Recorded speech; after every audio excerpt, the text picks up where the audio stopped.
ဝန်ထမ်းဘဝကနေပြီးတော့ကိုယ်ပိုင်လုပ်ငန်းလုပ်တဲ့လုပ်ငန်းရှင်ဘဝကိုဘယ်လိုပြောင်းလဲမလဲအဲ့တော့ဒီဝန်ထမ်းဘဝရဲ့အခက်အခဲတွေအားသာချက်အားနည်းချက်တွေနောက်တစ်ခါအလုပ်ရှင်တယောက်ဖြစ်လာပြီးသို့မဟုတ်ကိုယ်ပိုင်လုပ်ငန်းထောင်တဲ့အခါမှာဘယ်အချက်တွေကိုသတိထားရမယ်အဲ့ဒါတွေကိုတို့တွေကအပိုင်း1 2 3လေးတွေလုပ်ပြီးတော့ဒီနားထောင်တဲ့သူတွေအတွက်ဘုဟုတုတရအောင်ရှေ့ရှေ့ဝေးဝေးလေးပြောပေးမယ်ပေါ့အကိုလည်း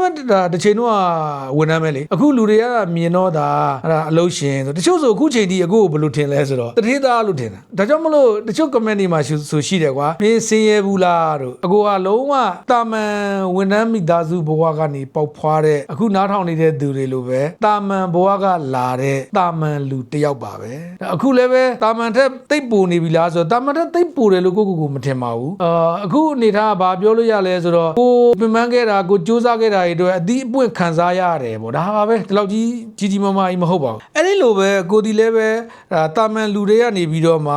ဒါဘလို့ထိုးဖောက်ပြီးတော့ထွက်လာလဲဆိုတော့ဒီနားထောင်နေတဲ့သူတွေထဲမှာဝန်ထမ်းတွေရှိမယ်ဟလာအလုပ်သမားတွေရှိမယ်စက်ရုံအလုပ်သမားတွေလည်းရှိမယ်မျိုးစုံပေါ့ဆိုအကိုဆိုလို့ရှိရင်အလုပ်တွေအများကြီးလုပ်ခဲ့ဘူးတယ်အများကြီးဟိုမှလေအကို general worker လောက်အဆင့်ထိကိုလုပ်ခဲ့ဘူးတယ်ဆိုတော့အကိုဘယ်ရွယ်လောက်လဲလို့ပြောရင်အကို6တန်းကျောင်းသားဘဝလို့ပြောမှာပေါ့နော်6တန်းကျောင်းသားပြီးသွားလို့နေရာဒီကျောင်းပိတ်တယ်ပြီးတော့10တန်းတက်ရမယ်ပေါ့အဲ့ဒီလိုအချိန်မှာပဲတိတ်ဆိုင်ပေါ့ကွာအကိုရဲ့အဖေကကျမကြီးချွေရင်မှုတစ်ခုဖြစ်တယ်ပေါ့အမြင့်ကနေပြီးတော့ပြုတ်ကျရတဲ့ကြောင့်သူကခါမှာဒဏ်ရာဖြစ်သွားတော့သူလုံးမစင်းနိုင်ဘူးခွင့်ယူရတယ်ပေါ့အဖေကဘာလဲဆိုတော့စွမ်းရည်ဝန်ကြီးဌာနကရေနံသင်္ဘောလိုက်တဲ့သင်္ဘောသားတယောက်ပဲသိထူတော့မဟုတ်ဘူးအဲ့တော့တို့ကလာမဲ့နှစ်မှာလဲ10တန်းကတက်ရတော့မယ်ကျူရှင်နေဟလာဘာညာစသဖြင့်ပြောမယ်ဆိုရင်ကွာ6တန်း10တန်းဆိုတဲ့အရွယ်ကလူပြိုပေါက်အရွယ်လေလူပြိုပေါက်အရွယ်ဆိုလာခြင်းပခြင်းအဲ့လိုမျိုးဖလန်ထခြင်းတဲ့အရွယ်မှာမိသားစုစည်းပွားရေးအဆင်မပြေတဲ့ခါကျတော့အနေနဲ့များတော့စိတ်ညစ်တာပေါ့ဒါပေမဲ့အခုဒီနေရာမှာဘာလေးထည့်ပြောခြင်းလဲဆိုအဲ့ဒီအရွယ်တွေကအကိုကစာကောင်းဖတ်နေပြီအကိုရဲ့ဦးလေးပေါ့သို့မဟုတ်အဖေရဲ့တငယ်ချင်းပေါ့နော်အဲ့ဒီဦးလေးတယောက်ရဲ့လမ်းညွန်ပြသမှုကြောင့်အကိုဟာ10တန်းလောက်တည်းကစာကောင်းဖတ်နေပြီဆိုတော့ခုနအဲ့ဒီ6တန်းမှာအဲ့လိုဖြစ်တဲ့အချိန်မှာသူများတွေလိုမျိုးမဟုတ်ဘဲနဲ့ကိုယ့်ဘာကိုတီငြိမ်ပဲဖြတ်တန်းတယ်အဲ့တော့ဘာလုပ်လဲလို့ဆိုတော့အိမ်ကလူတွေမသိအောင်လို့အလုပ်ခိုးပြီးတော့လုပ်တယ်အဲ့တော့အမေက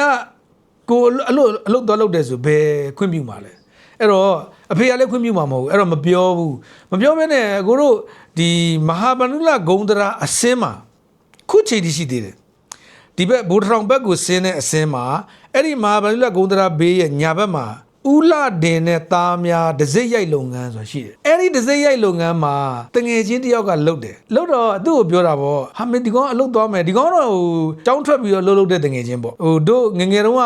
ခင်ခဲ့တဲ့တငယ်ချင်းပေါ့ဆိုတော့တငယ်ချင်းမင်းဘယ်မှာလုပ်နေကြလဲဆိုတော့သူအဲ့တငယ်ချင်းနာမည်ထွန်းနဲ့အခုတည်းရှိပါသေးတယ်သူအဲ့မှာလုပ်တာဆိုတော့ဟာအဲ့ဆိုငါလည်းလိုက်လုပ်ချင်တယ်အဲ့လိုပြောတာပေါ့ပြောတော့ဟာမင်းမဖြစ်ဘူးလောက်ကကျန်းတယ်ပေါ့ဒါမင်းအဖေတွေမေတွေသိရင်လည်းခွင့်ပြုမှာမဟုတ်ဘူးပေါ့တို့တွေကဟိုဝန်ထမ်းမိသားစုဖြစ်တယ်တာကြီးဆင်းရဲတယ်လည်းမဟုတ်ဘူးချမ်းသာတယ်လည်းမဟုတ်ဘူးနည်းနည်းရက်ွက်ထဲမှာတင်းတောင်းတင်းနေတော့နေနိုင်တဲ့အနေအထားမျိုးလေးပေါ့ဆိုတော့ခါကျတော့အဲ့ဒီအလုပ်သွားလုပ်မယ်ဆိုတဲ့ဟာကိုတငယ်ချင်းကအားမပေးဘူးပေါ့နော်ကိုကလည်းမဟုတ်ရတယ်တငယ်ချင်းငါလုပ်ချင်တယ်ဘာလို့ဆိုတော့ငါဝင်ငွေရှာချင်တယ်ပေါ့ဆိုတော့အဲ့ချိန်မှာကိုကအိမ်ကနေသွားတဲ့ခါကျရင်တော့ရှိုးစမိုးနဲ့ဝစ်စားပြီးတော့ဟိုသွားမလို့ဒီသွားမလို့တငယ်ချင်းစီသွားလဲမလို့အကိုတို့ကအဲ့ဒီတော့ဘိုးထောင်မှာလည်းအိမ်ရှိတယ်ဟလာတာဂီတာမှာလည်းအိမ်ရှိတယ်ဆိုဟိုအိမ်မဲ့သွားမလို့ဒီအိမ်မဲ့သွားမလို့နဲ့လမ်းမှာပြောက်ဆိုတော့ပြီးတော့အကိုကဘာလို့လဲဆိုအဲ့တငယ်ချင်းနဲ့အလုပ်သွားလုပ်တာ